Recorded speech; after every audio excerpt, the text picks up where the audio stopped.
Now the word of the Lord came to Jonah, the son of Amittai, saying, Arise, go to Nineveh, that great city, and cry against it, for their wickedness has come up before me. But Jonah arose to flee to Tarshish from the presence of the Lord. He went down to Joppa and found a ship going to Tarshish. So he paid the fare and went on board to go with them to Tarshish, away from the presence of the Lord. But the Lord hurled a great wind upon the sea, and there was a mighty tempest on the sea, so that the ship threatened to break up. Then the mariners were afraid, and each cried to his God. And they threw the wares that were in the ship into the sea to lighten it for them. But Jonah had gone down into the inner part of the ship and had lain down and was fast asleep. So the captain came and said to him, What do you mean, you sleeper? Arise, call upon your God. Perhaps the God will give you a thought to us, that we do not perish. And they said to one another, Come, let us cast lots, that we may know on whose account this evil has come upon us. So they cast lots, and the lot fell upon Jonah. Then they said to him, Tell us on whose account this evil has come upon us. What is your occupation? And whence do you come? What is your country? And of what people are you? And he said to them, I am a Hebrew, and I fear the Lord, the God of heaven, who made the sea and the dry land. Then the men were exceedingly afraid and said to him, What is this that you have done? For the men knew that he was fleeing from the presence of the Lord, because he had told them. Then they said to him, What shall we do to you, that the sea may quiet down for us? For the sea grew more and more tempestuous. He said to them, Take me up and throw me into the sea. Then the sea will quiet down for you. For I know it is because of me that this great tempest has come upon you. Nevertheless, the men rowed hard to bring the ship back to land, but they could not, for the sea grew more and more tempestuous against them. Therefore they cried to the Lord, We beseech thee, O Lord, let us not perish for this man's life, and lay not on us innocent blood. For thou, O Lord, hast done as it pleased thee. So they took up Jonah and threw him into the sea, and the sea ceased from its raging. Then the men feared the Lord exceedingly, and they offered a sacrifice to the Lord and made vows. And the Lord appointed a great fish to swallow up Jonah, and Jonah was in the belly of the fish 3 days and 3 nights. Then Jonah prayed to the Lord his God from the belly of the fish. I called to the Lord out of my distress, and he answered me. Out of the belly of Sheol I cried, and thou didst hear my voice. For thou didst cast me into the deep, into the heart of the seas, and the flood was round about me. All thy waves and thy billows passed over me. Then I said, I am cast out from thy presence. How shall I again look upon thy holy temple? The waters closed in over me. The deep was round about me.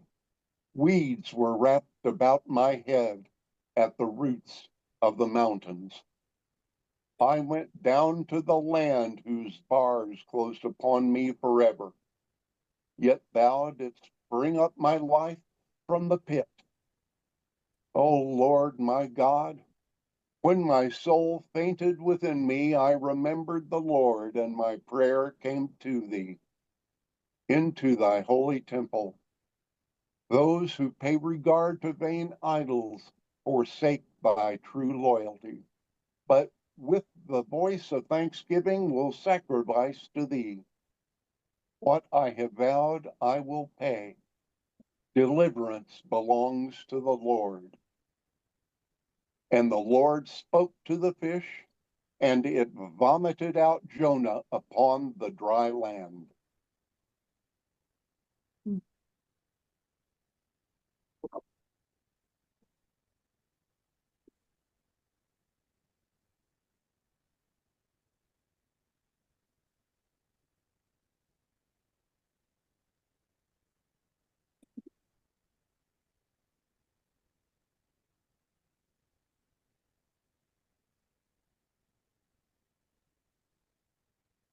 Are you talking to me? Oh, yes, I had myself muted. I was saying Star was trying to eat the cough drops in my jacket, but don't let that derail Ah, you.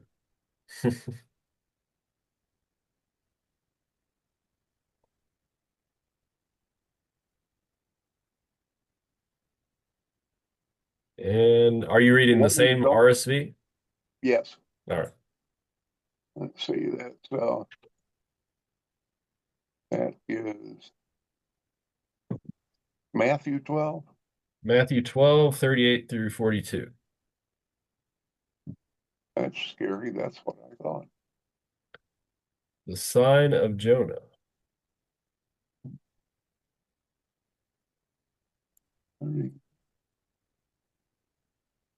Then some of the scribes and Pharisees said to him, Teacher, we wish to see a sign from you. But he answered them, An evil and adulterous generation seeks for a sign, but no sign shall be given to it except the sign of the prophet Jonah. For as Jonah was 3 days and 3 nights in the belly of the whale, so will the Son of Man be 3 days and 3 nights in the heart of the earth. The men of Nineveh will arise at the judgment with this generation and condemn it, for they repented at the preaching of Jonah, and behold, something greater than Jonah is here. The Queen of the South. Oh, I'm sorry. The queen of the south will arise at the judgment with this generation and condemn it. For she came from the ends of the earth to hear the wisdom of Solomon. And behold, something greater than Solomon is here. And that is talking about the Queen of Sheba. Uh, Yes, Not indeed. somebody else you might be thinking of. Um, all right. Well, so let us begin. Jonah is what we consider a minor prophet, um, but his story is one of the most memorable ones. I mean, it's certainly for a minor prophet, it's a very memorable story because he gets swallowed by a fish. And the first thing that really sticks out, at least to me, right after he is called, um, well, I guess I'll back up a little bit. Uh, Nineveh was not part of the 12 tribes.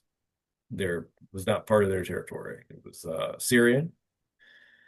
Uh, the Ninevites were known for being very uh,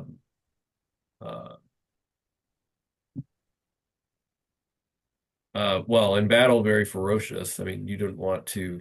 So that could be initially maybe why Jonah didn't want to go because I mean it'd probably be it seemed like a suicide mission.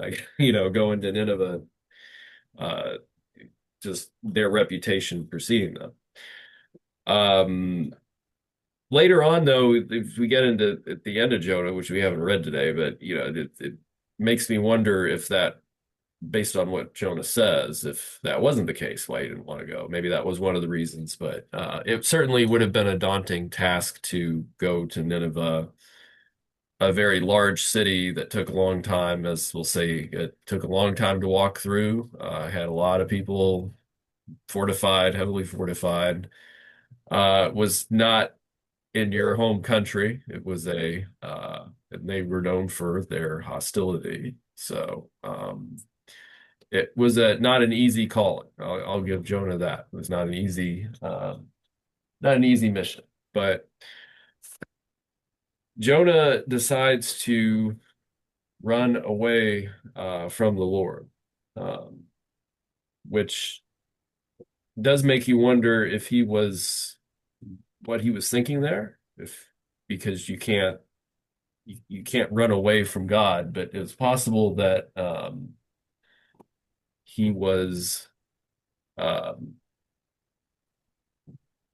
trying to, in this sense, it was really considering this, getting away from the mission that God was calling him to, and therefore distancing himself relationally from God. Um, so that might be something to kind of begin there. What was the point of trying to, because it does say Jonah ran away from God. What was the uh I guess that's one lesson in this book is the sort of the resisting, resisting resisting God's calling or trying to go against God is kind of a not only a is like a futile thing, but it's it's not in our best interest for sure. But um how have you seen this, or what has if God has spoken to you about this in the past? Jonah running away from God.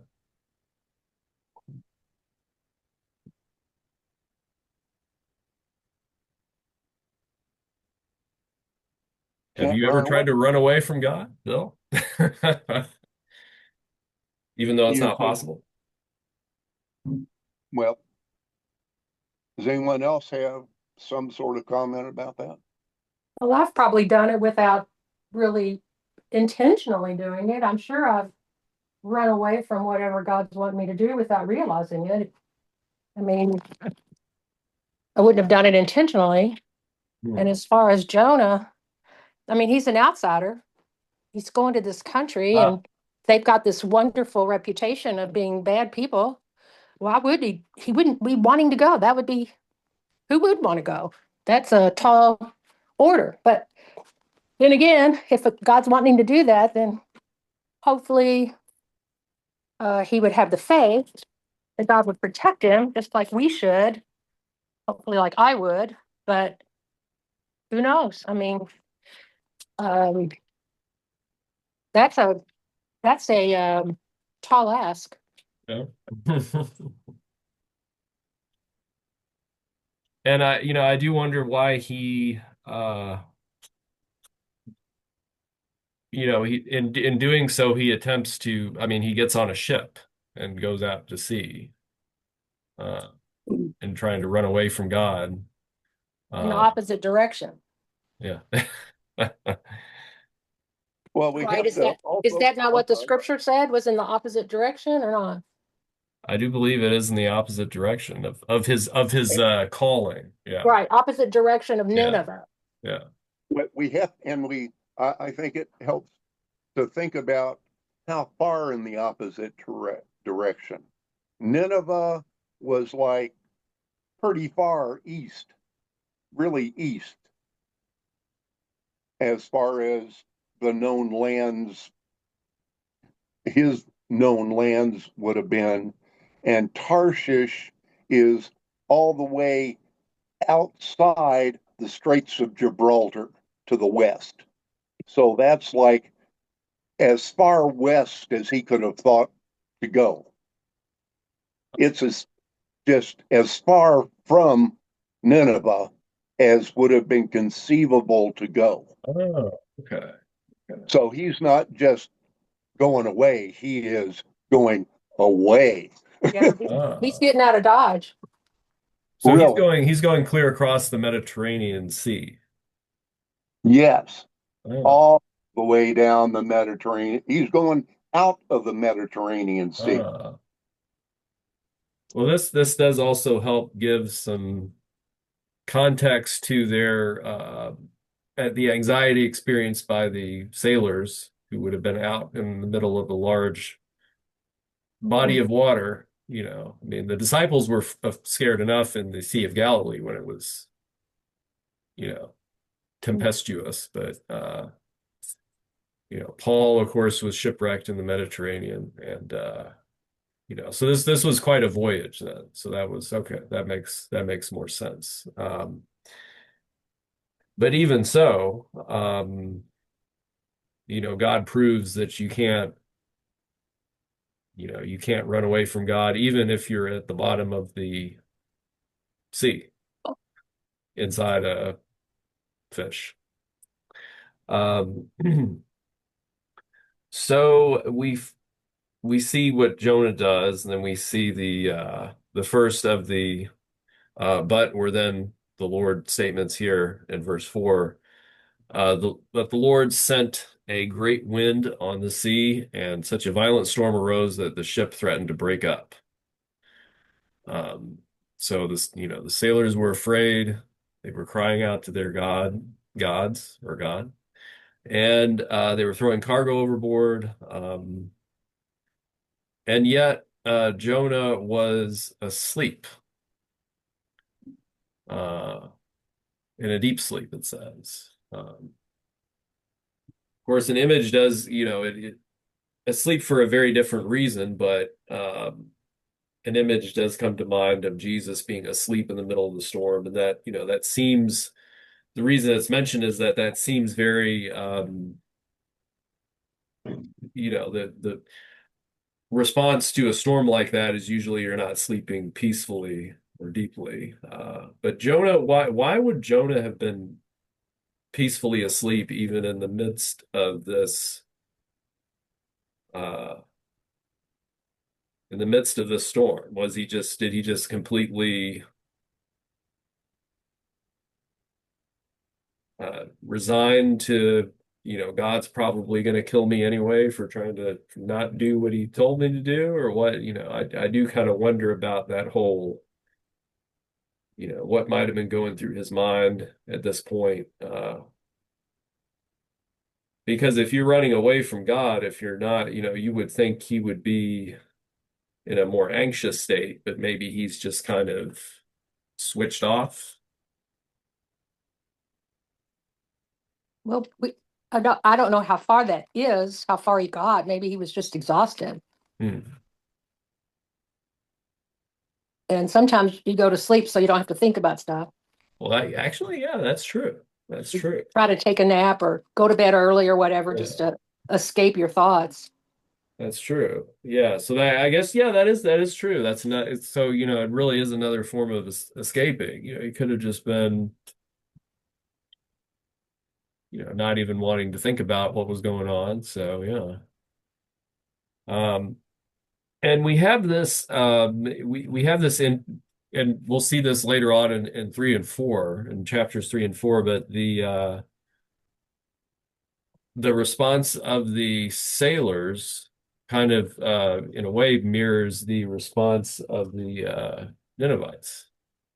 Because the sailors, like the Ninevites, they were worshiping different entities, and but then Jonah comes along, and they at the end of this, after they throw Jonah in the ocean or in the sea, they it says they offered sacrifices to the Lord. And they also, you know, say a nice little you could call it a prayer before they throw Jonah overboard and the fish eats him. But they cried out to the Lord, don't hold, let us die for taking this man's life. I mean, they even tried to do everything they could before they did that, but you do see that kind of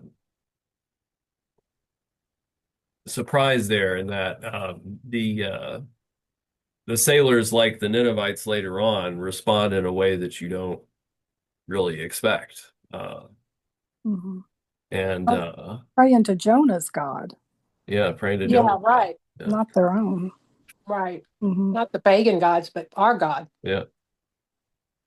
So Jonah's trying to run away and not be a prophet, but he's kind of becoming a prophet to the people on the, Almost in a sure. sense, he's sharing, he's talking about the Lord and he's, Mhm. what we would call witnessing, I would say. They're seeing this storm that kind of came out of nowhere, and then they'll notice when they throw him overboard that it immediately calms down, and then they offer sacrifices to God on the ship. So I just find that interesting that he has that effect And, on these people that are, and to his credit, he's going to throw himself. I mean, he wants to be thrown overboard so that yeah, everybody else doesn't drown. He's willing to sacrifice himself yeah, for the good of the In group. in a society where you have a lot of different gods, when you have a God which is proving itself to be superior, you will have people following it. And uh, Jonah's God was there proving that it was mightier than all their gods. Mhm. So they were ready and willing and happy to sacrifice to Jonah's God. Yeah. I mean, they tossed this guy over the side and the seas calmed. Of course, they're going to sacrifice to Jonah's God because he has proved himself to be the most powerful God. Mhm. Uh, I uh, mean, and you've can kind of see that in their response to when they ask him who he is and where he comes from, and Yeah. um, Identifies Jonah as being the cause of this yeah. problem. So they figure out that and he's the cause, and then they said, I'm a Hebrew and I worship the Lord, the God of heaven, who made the sea and the dry land. Mhm. And this terrified them, and they said, what have you done? They knew he was running away from the Lord because he had already told them so. and What an they will interesting spread that response. around. They'll spread that around. Yeah. Uh, You tell. he has done his witnessing part Mhm. because those guys are going to go get drunk when they hit port, and they're going to tell everybody at the bar about what happened with this guy. Yeah. Yeah. So somebody in Tarshish is going to be talking about this later on. That's right. Assuming they get to their destination. But, um, and something I didn't really think about was that when Jonah was in the fish, now we don't know, you know how many days they were out sailing? Doesn't really say how long they traveled before the storm came, but they were out far from land. I mean, at least that's my understanding of it. But I do wonder when Jonah was in the fish, because the fish vomits him out onto dry land later on. If God was bringing him back in the, if the fish was also, the fishes swim, of course, they don't sit still Right. generally. So it was moving him back to where he tried to Nineveh. leave. Yeah. Yeah. So free transportation there. That's right. Um, so right, so the Lord appointed a fish, or provided, uh, and it swallowed Jonah. Mhm. And this is where we get to the 3 days and 3 nights. 3 days and 3 nights in the belly of the fish. Which we'll jump to Matthew 12, which Jesus talks about as a sign of his burial and resurrection. Yeah. Uh, the Pharisees and the teachers were saying, "We want to see a sign from you." Uh, Jesus said, "A wicked and adulterous generation asks for a sign, but none will be given it except the sign of the prophet Jonah." Now, also remember that Jonah didn't do anything miraculous when he was in Nineveh, at least not that we're told. He went around um, telling them the judgment was coming. That was all he really did. And they responded to that, but he didn't do any kind of, wasn't like Moses sending the plagues or having the staff turn into a snake or something like that, or any of the signs that Jesus Well, did. don't go too far into next week's Well, yeah, yeah. lesson. But the sign of Jonah, the thing of the sign of Jonah is the 3 days and 3 nights in the belly of a huge fish. So the Son of Man will be 3 days and 3 nights in the heart of the earth. And then he says, the men of Nineveh will stand up in judgment with this generation and condemn it, for well, I don't want to spoil this. Yeah, you're right. This is more of with 3 and 4, but they repented and at the preaching of Jonah, and then so we have this sign of with this sign of Jonah. So it's if Jesus mentions it, Right. evidently, no, sorry, should have a cough button here. This must be something significant. God uses. I guess the miraculous thing is that God uses because Jonah was swallowed by the fish because he said, no thanks. I'm going to actually go in the opposite direction and get on a boat and go as far away as I can. And that caused God to send the fish, which ends up being a sign. So God turned Jonah's disobedience into a sign that was going to point to the burial and resurrection of the Messiah. Now, how much of this, you do wonder how much of this, God knew Jonah was going to, God called Jonah, and God called the guy that he knew was going to say no and get swallowed by the fish. And then again, you get into the debate of our choices and God's knowledge of it, God knowing and how we experience things and but very clearly this was intentionally became a sign, the 3 days and the 3 nights. Now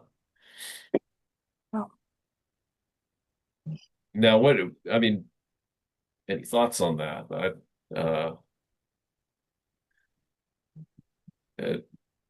Well, I God, have a question. Yeah. Okay, so the story of Jonah was in the Torah. Is that how yeah, Jesus would have known about it? Because sure. we didn't have Facebook back then, for the story to Oh, have been told that way. oh, yeah, it was in the Torah. I Okay. mean, So that whole scenario, the whole thing is in the Torah, that Jesus would have read it there. Or would if he yeah. had just known about it because he's divine? I mean, everyone would have known about it. It would have been read in the synagogues. It would have been, yeah, told Okay. to the young ones as it came up in the readings. And yeah, Okay. I mean, one thing about the story is it is a very kind of like kind of like a story in the book of Genesis. It's very, I want to say short. It's very memorable. Guy goes out on a boat, gets swallowed by a fish, and spat back out. Uh, Well, I've but always thought of this as one of the Bible stories that you'd be sure to tell a child oh yeah, yeah, like Noah's because Ark. it's so Yeah. visibly, Mhm. uh, it would just capture a child's imagination. So it's one of the stories that you'd be sure and tell the children. Yeah. Um, and yeah, I just have to believe that it would be one of the ones that, you know, everybody would have told their children because it's a it's a great story. Now, this can also be a little bit of a stumbling block if you have a very if you are not accepting that God can do things outside of just the natural realm or the everyday. This can cause issues. But the thing about the Book of Jonah is you can't just dismiss it because Jesus references it. You know, you can't. It's not. I mean, of course, it's in the Bible, so it's true. But you can't say like, well, the fish was a metaphor, or Jesus said it was a fish. The fish swallowed Jonah. Um, which this is kind of a miraculous thing, that you could survive. I mean, there are stories of fishermen getting swallowed by fish. I almost said fishes by whales, right? There's certain, but they're inside the whale for a short amount of time and they get spat back out and they they survive. Um, but 3 days is another. Jesus said he was in there 3 days, so. How do if you start thinking about, well, how is that possible? How do you breathe? How big was, what kind of species was this? You start going through all those questions if you try to kind of make it fit into like, well, is that even possible? But clearly this was something that God did, that we're intentionally not given much in the way of detail as to what kind of creature this was, if it was something that was just created in the moment, if it was it a megalodon? I don't know. You know, But Megalodon is the giant I, shark. I think that's the beauty of it. We are Yeah, just told the story and we are asked to accept it in faith. And I think yeah. that is exactly what we should do. Because is anything too hard for God? No. No, So we, trying to bring it down to our human thinking, that's where it all falls apart. I think we have to believe. We have to read this and believe and just have faith. yeah. I do have one, and I meant to find it, and then I got busy and haven't gone back to find it. But in the late 1800s, there was uh, a whaling man. I believe he was a harpooner who did get swallowed by a whale, and they did get the whale. And when they cut the whale open, that harpooner was still alive, and they recovered him, Hmm. the whale. It was the late 1800, I want to say Yeah. 1891, and that indeed did happen. That I that would was a documented yeah. I would be curious about the time that he spent inside, I if it can't was like, remember how long he was in the whale, uh, but it was longer than just a few hours. yeah. But also something to consider. If you're in there, now you can scoot, and I don't want to get too far. I want to Yeah. bore people with this, but I think it's interesting, so I'll just mention it. But if you scuba dive, you can go down to certain depths for a short amount of time. You don't have to do the whole. The people that work on the. We saw a movie about it actually a while ago, but the people that have to spend like months, or weeks down at the bottom of the ocean, repairing the oil rig Yeah. things and the internet cables that are down there, and all the things that are down, the people that go down there and have to work for long periods of time, and they stay in like a pod at the bottom of the Yeah. ocean. They have to pressurize, they have to get used to the pressure and go down there, and when they come back to the surface, they can't immediately. Now they can pretty quickly pressurize you to go down, but the going in the other direction, it's a very long, it takes like days, right? I mean, it takes a long time because that's you're kind of releasing your body has to release the gas or whatever, to the pressure. And it's a lot harder to do that than to go the other direction. So, so he spends 3 days at the bottom of the Mediterranean, or Uh-huh. deep down, and then he immediately gets spat back out on the land. The fact that he didn't die on being spat back out, is surviving 3 days in a whale, but also ending up on land and not, Having the bends. having the bends. Yeah. We are overthinking this, I Oh promise. yeah, and that's kind of what I was getting at is, you can really get into it, and point out all these different things as to why it can't, or maybe, but yeah, it was the way God chose to deal with the situation. Uh, and it ended up being a sign that points to what was to come as far as Jesus and his time in the tomb and his resurrection. And also, I do want to say that Jesus points out uh, is talking about how we respond, and how the men of Nineveh and the Queen of Sheba responded,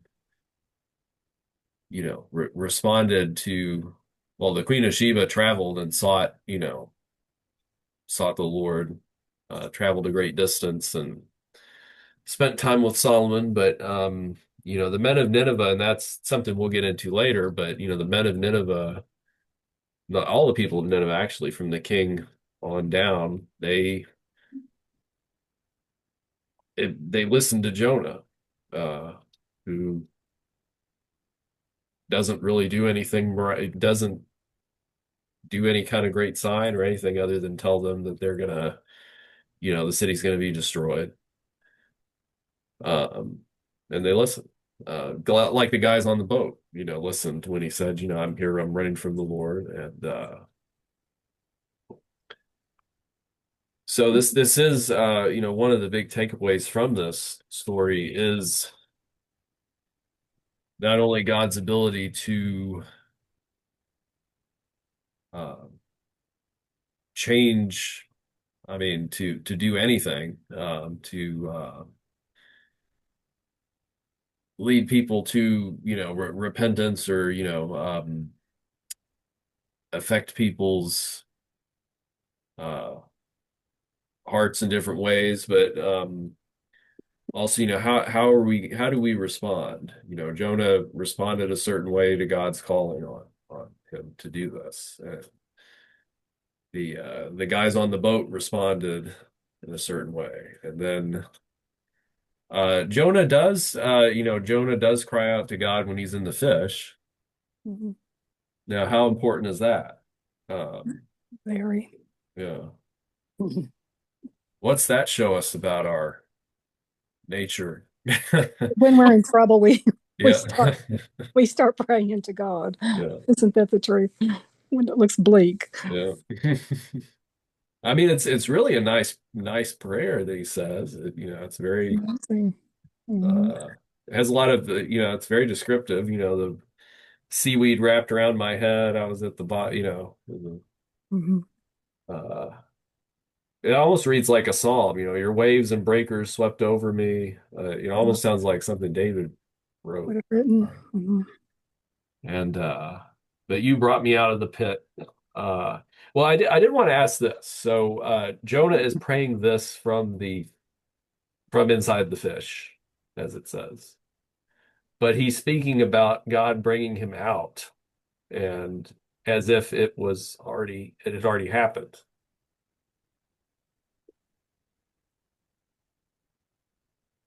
He's Yes. speaking in past tense. But it clearly says, from inside the fish, Jonah prayed to the Lord his God, he said, you know, and it's all in past tense. And you listen to my cry. Mhm. Yeah. And I'm wondering if that's like a statement of faith that he knows God is going to bring him out of the fish. But I mean, it definitely kind of, you would think he would be praying, Lord, please, I'm sorry. I said, just get me out of here and I'll go and do what uh, Well, I think that it was indeed a prayer of faith that since God had him swallowed by that fish, he was to be able to go and preach to Nineveh, that it was going to be an accomplished fact. For otherwise, God would have permitted him to perish in the yeah, ocean. yeah. Uh, he Well, would have that's a been good thought. Yeah. Never he thought of it would that way. he would have been permitted to drown Yeah. if, if he had been no further use. Uh, And the other but God, question, oh, go. go on, go on. Oh, well, I was also wondering, I get the picture that it took 3 days for him to finally pray to be released from the fish. But it doesn't necessarily say that he waited 3 days. It just said he was in the fish for 3 days, and then it mentions that he prayed from the fish. I I don't I don't think that was it. Yeah, I think that when he got in there, yeah, he probably prayed. I think when he got in there, he realized that God was saving him. Yeah, And that was when he cast this prayer that his going to Nineveh was going to be a done deal and he was going to be saved. but he still had to wait a little bit because Yeah. the fish still Uh, had to, well, the 3 days still had to happen. Unbeknownst to him, why, probably, he didn't know it was going to be 3 days. Yeah. He didn't know it was going to be, a day, 3 days. He had no idea about the duration of his travel in the fish Well, and I at guess that that must have point. been kind of difficult too, because even if he, even if he knew, even if God told him like you're going to be in here for 3 days, which didn't. we're not told that happened. You can't really tell time inside of the belly of a fish. You they didn't uh, have watches back, waterproof watches. yeah, and then no Rolex Submariner back then. uh, yeah, I just, he was in there and he just was, he, he was there for the duration. And I don't, yeah, I think the gases inside there would have knocked him out after a while. One would Uh, hope.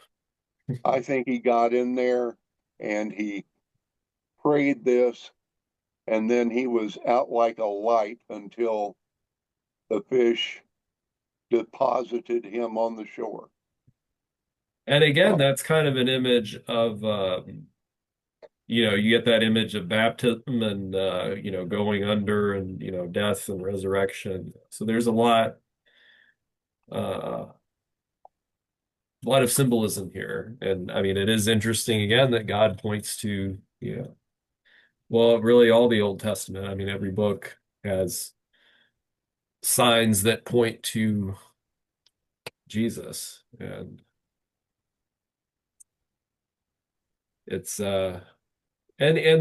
this also is something, it tells us a lot about God and a lot about ourselves um, in a short book. I mean, it's one of the shortest books in the Bible. Not the shortest, but it's one of them. It takes it takes David Suchet. I think it takes him like 7 or 8 minutes to read it. He Pretty reads, quick. and that's reading it out loud. If you're just so. Um, and so yeah, there's a lot here about who God, how God's nature and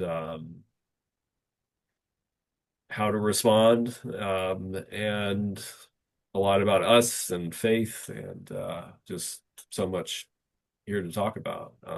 But was there anything else that application or observation from the two chapters? I tried to avoid going too much into 3 and 4 because there's a lot in there that is its own thing with Jonah's surprising response, as we'll see at the end of the book. But I won't uh, give it Are we away. doing that next? We'll be talking about Jonah 3 and 4 next. So Jonah going to Nineveh, and what happens after that. Uh, and then we'll jump in our series. We'll be jumping. We might make the jump into the New Testament after this, but we will see. Uh, after we look at Jonah 3 and 4. Mhm. So You know, I Go he ahead. fought so hard not to go yeah. to Nineveh. I mean, yeah, virtually just barely survived uh, his travel. And then once he gets to Nineveh, it seems like, I don't want to say it was easy, but the Ninevites rather quickly turned to God. Oh yeah. Yeah. So what he They didn't feared, want to have to go get swallowed by a big whale. what he feared so desperately, maybe he shouldn't have been fearing it so much. Well, But you do get the picture that I guess in the end of the book it kind of gets revealed that he was thinking this way, but you have the natural fears like, well, what if they don't respond and they just turn on you. kill me? That's kind of the Yeah. natural thing that we would assume, but then there's something he says right at the end that, like, what if they do respond? He's like, I knew you'd be gracious and merciful and not. Mhm. not destroy the city. That's why I didn't want to go. So it's kind of like no matter what, he wasn't going to get what he wanted. So, but it's really about what God wanted to do. God wanted to. Yeah. Their response was, The the Ninevites, it says right here in fifth, the Ninevites believed God. So they just turned around. yeah, So Jonah was the messenger, but clearly yeah, the message was yeah. believed it. And kind of like the guys on this ship, they're calling out to their own, Mm-hmm. uh, idols and different gods that they worshipped, and they, doing everything they could, throwing stuff overboard, and Yeah. then they miraculously, I guess you could say miraculously, they, offer sacrifices to the Lord and give, it's almost like they have this turnaround too, even though they probably weren't Exactly. as wicked as the Ninevites, but they were clearly people that worshiped different, that worshiped idols, and they were Right. probably superstitious fishermen. You know how those people in the Navy can be. All those people on the fish.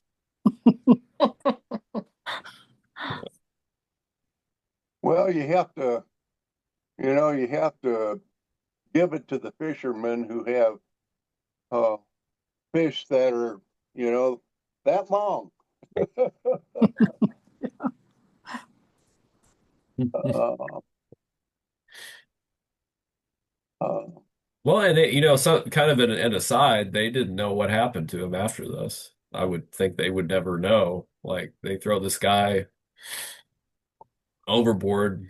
Maybe they saw the fish swallow him and everything was calm, and Yeah. you know, that's their story. yeah, But it was yeah, enough. they may have seen the fish swallowing. Yeah. Uh, uh, That would have left an impression on them too. And this the sea also, there's just to say, we talked about briefly about Jesus in the boat with his disciples calming the stormy sea. And he was asleep and then he got up and he calmed the sea and said, "Where is your faith?" And the sea was any kind of large body of water, was seen as a natural force that was chaotic and temperamental, and only only God could control it. It was the image of kind of a no man's land, basically, because you can't, you got to either be, even if you're a good swimmer, you can't be out at sea for very long. I mean, I guess you can tread water for a while, but eventually something's gonna, it's not our domain, I guess is the thing, and it's only God can have, just like the weather and everything else, only God has mastery over that. So this was also a powerful sign in that regard. And not just the fish swallowing him, but the sea getting stormy and getting calm immediately. So, yeah, and next week, of course, we'll be looking at part two, Jonah 3 and 4, and I suspect we will probably revisit the sign of Jonah, and also I think there's another passage in the New Testament that relates to this too. So we'll be looking at those next week. But if you're listening to this, you might not have to wait a week because you might be in the future, in the distant future, and uh, you could just hit next, and you'll be on the next one. So, that's right. yeah, time traveling. That's right. And wherever you are in space and time, and you cannot run away from God. God is everywhere at all times and wants the best for you. Um, but Yes, also indeed. to